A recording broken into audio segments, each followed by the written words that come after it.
اعادہ کیا، بلکہ جو قانون سازی پاکستان کی کے مفاد کی ہوگی اس کا ساتھ دینے کا، اور انہوں نے کوئی وزارت نہیں مانگی۔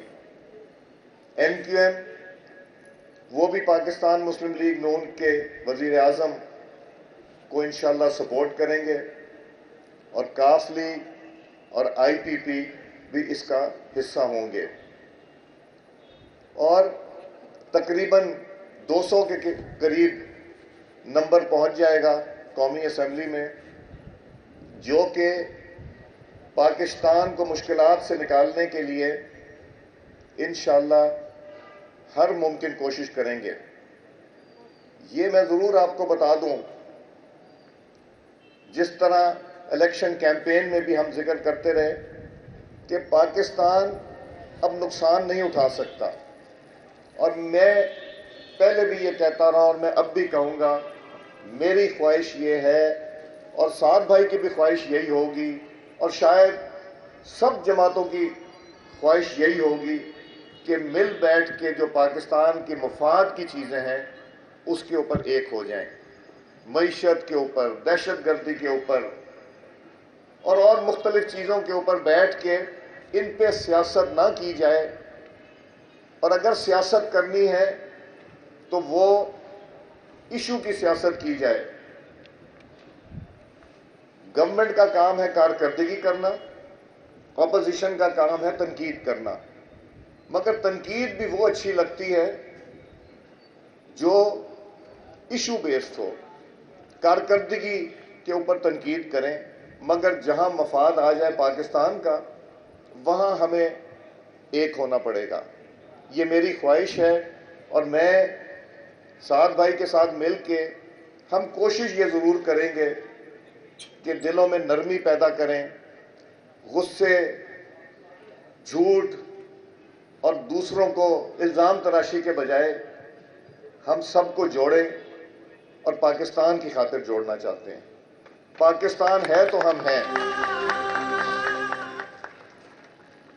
اور پاکستان مضبوط ہوگا تو ہم سب مضبوط ہوں گے۔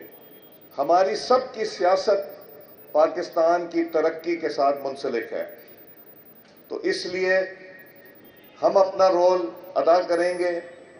مجھے اور سعد بھائی کو دوسری مختلف سیاسی جماعتوں کے جو دوست قومی اسمبلی میں آ رہے ہیں ان کی طرف سے بھی اس طرح کے نہ صرف اشارے ملے مگر گفتگو ہوئی۔ نام میں نہیں بتانا مناسب سمجھوں گا اس وقت، مگر اگر دیکھا جائے جو اسمبلیوں میں رہ کے گئے ہیں ان کی خواہش یہی ہے کہ مل بیٹھ کے پاکستان کو مشکلات سے نکالیں۔ سیاسی قیدی کوئی اچھے نہیں لگتے۔ اگر کسی کو سیاسی قیدی مسلم لیگ نون نے بنانا ہے تو میں یقین سے کہہ سکتا ہوں کہ ہماری یہ سوچ نہیں ہے۔ نہ ہم کسی سے کوئی بدلہ لینا چاہتے ہیں، نہ ہم ان چیزوں پہ چلنا چاہتے ہیں جو 2018 سے لے کے 2022 میں دیکھا گیا کہ نیب کے کیس، ایف آئی اے کے کیس اور عدالت اعلیٰ عدلیہ نے باعزت بری کر دیا۔ تو اگر ہم پاکستان کو اہمیت دے کے یہ کام کریں گے تو سب کی جیت ہے، عوام کی جیت ہے اور پاکستان کی جیت ہے۔ ہم یہ سوچ رکھتے بھی ہیں، اور انشاءاللہ ہم دونوں مل کے اس میں پورا حصہ ڈالیں گے، اور ہر جماعت کے قائد کے پاس جائیں گے اور ان سے کہیں گے کہ ایک گرینڈ ڈائیلاگ کا حصہ بنے جو پاکستان کے مفاد میں ہو، اور قومی اسمبلی کا،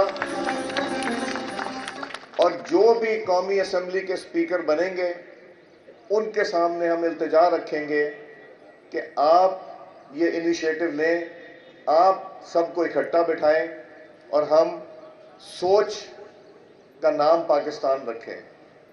وہ سوچ جو ہمیں دل سے پسند ہے، وہ سوچ جو ہر انسان کی خواہش ہے، چاہے وہ گورنمنٹ ہو یا اپوزیشن ہو، خواہش سب کی ہوتی ہے، مگر کچھ سیاست میں آ کے لوگ اپنے قائدین کو ثابت کرنے کے لیے سخت باتیں کر جاتے ہیں. مسلم لیگ نون انشاءاللہ ایسی بات نہ کرے گی، نہ اس کا حصہ بنے گی. میں آپ سب کا شکر گزار ہوں، خاص طور سے بھٹی صاحب، چودھری اللہ رکھا صاحب، سوری میں آپ میرے پیچھے تھے، میں نے آپ کو بعد میں دیکھا. میں آپ سب کا شکر گزار ہوں، آپ یہ ورکرز کنونشن پہ تشریف لائے. بھٹی صاحب، کئی دفعہ ہار کے بھی انسان جیت جاتا ہے، اور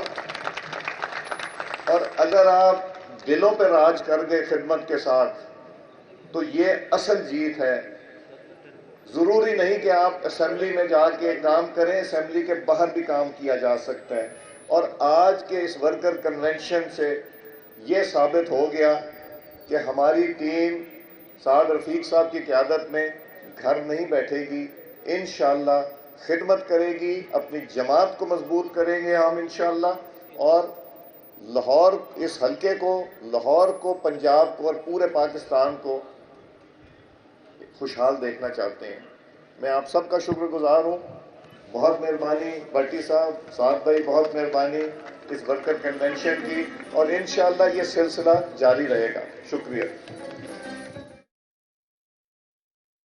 اس وقت مسلم لیگ نون کے نو منتخب ایم این اے سردار ایاز صادق کارکنان سے خطاب کر رہے تھے. کینٹ کے کارکنان کے اعزاز میں یہ استقبالیہ تھا جس میں انہوں نے خطاب کیا. ان کا کہنا تھا کہ شرافت اور خدمت کی سیاست مسلم لیگ نون نہیں چھوڑے گی. مسلم لیگ نون کی بیٹی ایک نئے عزم کے ساتھ پنجاب کی خدمت کریں